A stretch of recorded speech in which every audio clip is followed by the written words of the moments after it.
Terima kasih Tan Sri Yang di-Pertua.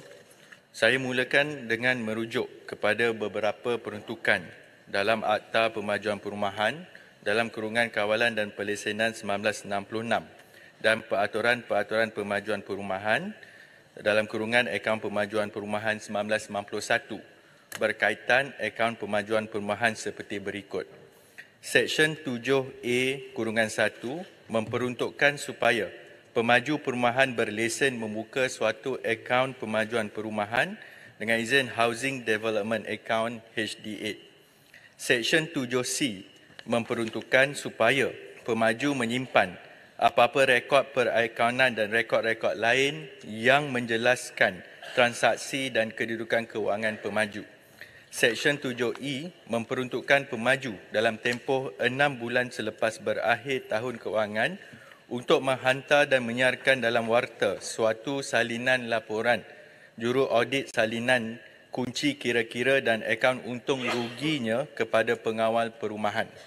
Seksyen 7C memperuntukkan pengawal perumahan boleh secara bertulis meminta bank atau syarikat kewangan membekukan HDA sekiranya pemaju perumahan berlesen tersebut dipercayai menjalankan perniagaan dengan cara memudaratkan kepentingan pembeli atau menyalahi mana-mana peruntukan akta ini.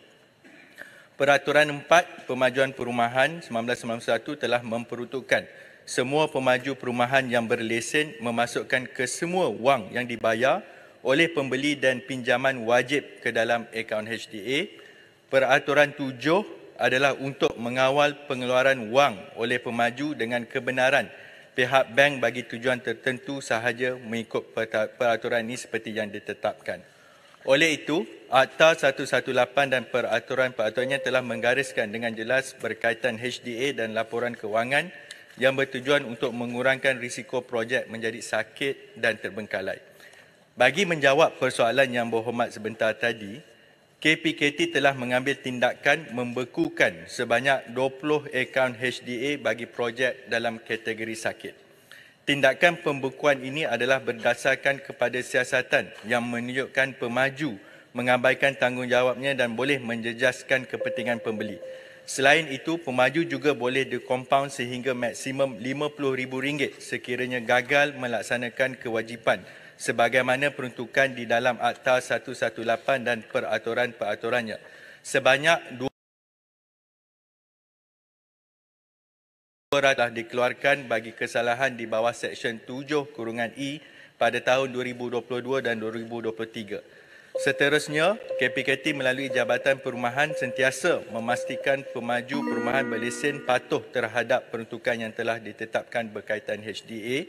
Antara tindakan yang diambil dengan izin Tan Sri ada 4-5 ni. Pertama, menjalankan audit naziran bagi memantau pengurusan HDA oleh pemaju perumahan berlesen adalah teratur dan sistematik seperti menyemak dokumen pinjaman bank dan tuntutan bayaran pemaju kepada pembeli supaya selaras dengan jadual pembayaran dalam perjanjian jual beli. Kedua, pemantauan melalui semakan laporan kemajuan kewangan yang dikemukakan oleh pemaju perumahan secara suku tahunan dan teguran tindakan pembetulan akan dikeluarkan kepada pemaju perumahan untuk penambahbaikan. Ketiga, menyekat mana-mana permohonan pengeluaran wang daripada HDA sekiranya tidak mematuhi Akta 118 dan peraturan-peraturannya. Keempat, menjalankan sesi libat urus dari semasa ke semasa bersama Bank Negara, Persatuan Bank serta institusi kewangan yang lain untuk meneliti prosedur pengurusan HDA seperti yang dibuat oleh Task Force baru-baru ini. Dan terakhir sekali, menambah baik Housing Integrated Management System ataupun HIMS bagi memastikan pengurusan pemantauan kendiri boleh dilaksanakan oleh pemaju perumahan berlesen iaitu self-monitoring. Sekian, terima kasih Tan Sri Yang di-Pertua. Silakan Nur Maju.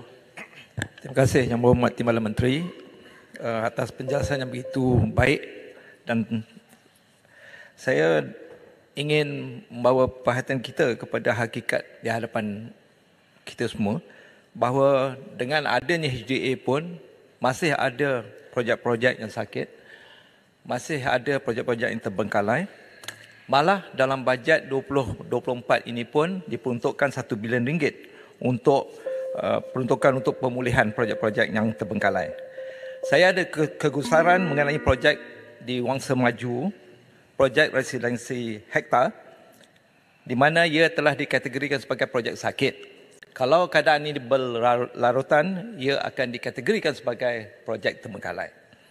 Berdasarkan pada pemerhatian saya, tidak ada pergerakan movement di projek berkenaan dan ini antara sebabnya adalah kekurangan kewangan pihak pemaju. Soalan saya, adakah langkah konkret lain yang sedang dirancang oleh kerajaan untuk memastikan projek-projek seperti residensi hektar ini dapat disiapkan dalam masa yang terdekat? Terima kasih. Sila Menteri. Terima kasih Tan Sri Yang di-Pertua. Terima kasih kepada Ahli Parlimen Wangsa Maju yang konsisten dalam membawa isu berkaitan dengan residensi hektar. Yang mana pendirian daripada kerajaan adalah pemaju wajib untuk menyelesaikan ataupun menyiapkan sebarang pemajuan perumahan.